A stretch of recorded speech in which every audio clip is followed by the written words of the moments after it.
2 Kings 18. Hezekiah, king of Judah. Hezekiah, king of Judah. In the 3rd year of Hoshea, son of Elah, king of Israel, Hezekiah, son of Ahaz, king of Judah, began to reign. He was 25 years old when he became king, and he reigned in Jerusalem 29 years. His mother's name was Abijah, daughter of Zechariah. He did what was right in the eyes of the Lord, just as his father David had done. He removed the high places, smashed the sacred stones, and cut down the Asherah poles. He broke into pieces the bronze snake Moses had made, for up to that time the Israelites had been burning incense to it.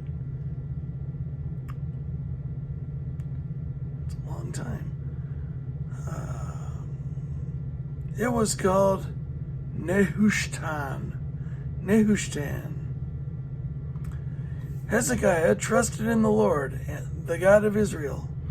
There was no one like him among all the kings of Judah, either before him or after him. He held fast to the Lord and did not stop following him. He kept the commands the Lord had given Moses, and the Lord was with him. He was successful in whatever he undertook. He rebelled against the king of Assyria and did not serve him. From watchtower to fortified city, he defeated the Philistines as far as Gaza and its territory.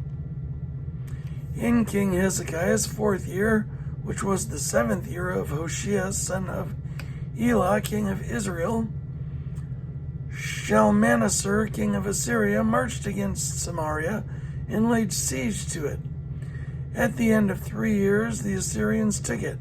So Samaria was captured in Hezekiah's 6th year, which was the 9th year of Hoshea, king of Israel. The king of Assyria deported Israel to Assyria and settled them in Hala, in Gozan on the Habor River,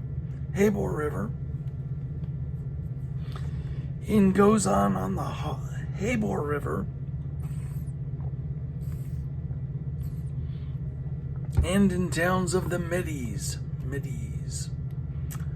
This happened because they had not obeyed the Lord their God, but had violated his covenant, all that Moses, the servant of the Lord, commanded. They neither listened to the commands nor carried them out. In the 14th year of King Hezekiah's reign, Sennacherib, king of Assyria, attacked all the fortified cities of Judah and captured them. So Hezekiah, king of Judah, sent this message to the king of Assyria at Lachish: I have done wrong. Withdraw from me, and I will pay you whatever you demand of me. The king of Assyria extracted from Hezekiah, king of Judah, 300 talents of silver and 30 talents of gold.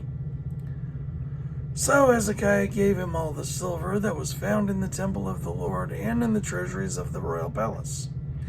At this time, Hezekiah, king of Judah, stripped off the gold with which he had covered the doors,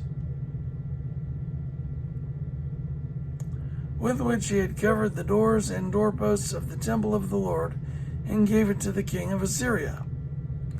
Sennacherib threatens Jerusalem.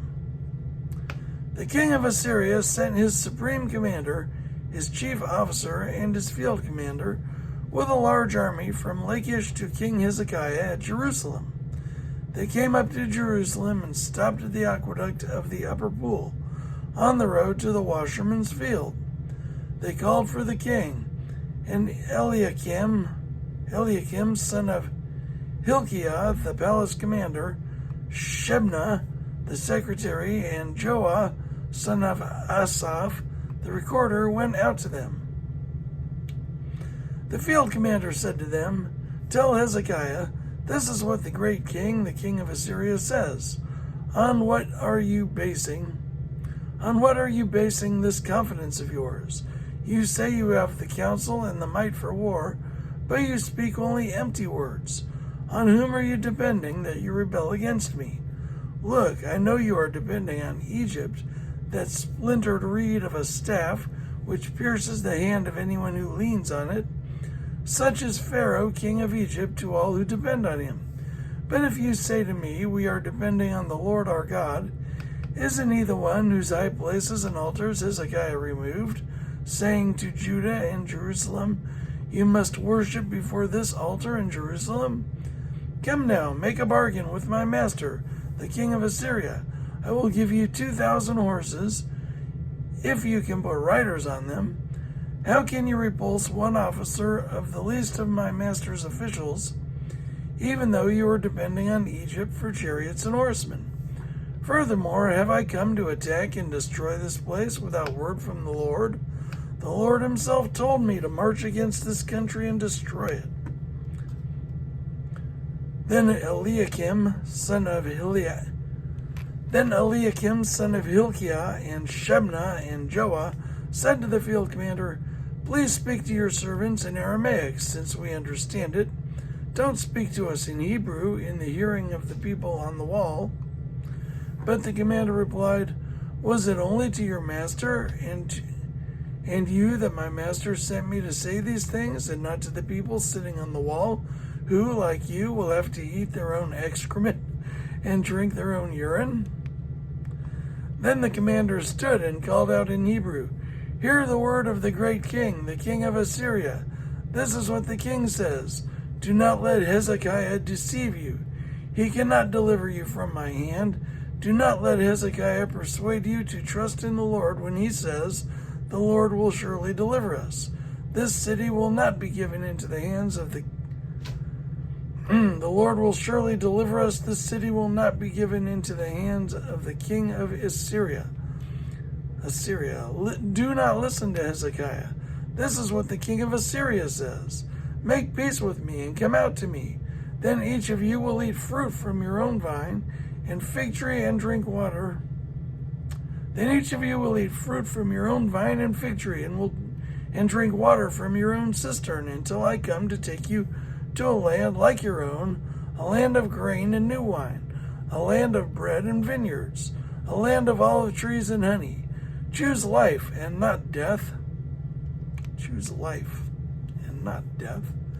Do not listen to Hezekiah, for he is misleading you when he says the Lord will deliver us. Has the God of any nation ever delivered his land from the hand of the king of Assyria? Where are the gods of Hamath and Arpad? Where are the gods of Sepharvaim, Hena, and Eva? Have they rescued Samaria from my hand? Who of all the gods of these countries has been able to save his land from me? How then can the Lord deliver Jerusalem from my hand? But the people remained silent and said nothing in reply, because the king had commanded, do not answer him. Then Eliakim, son of Hilkiah, the palace administrator, Shebna the secretary, and Joah, son of Asaph the recorder, went to Hezekiah with their clothes torn and told him what the field commanders had said.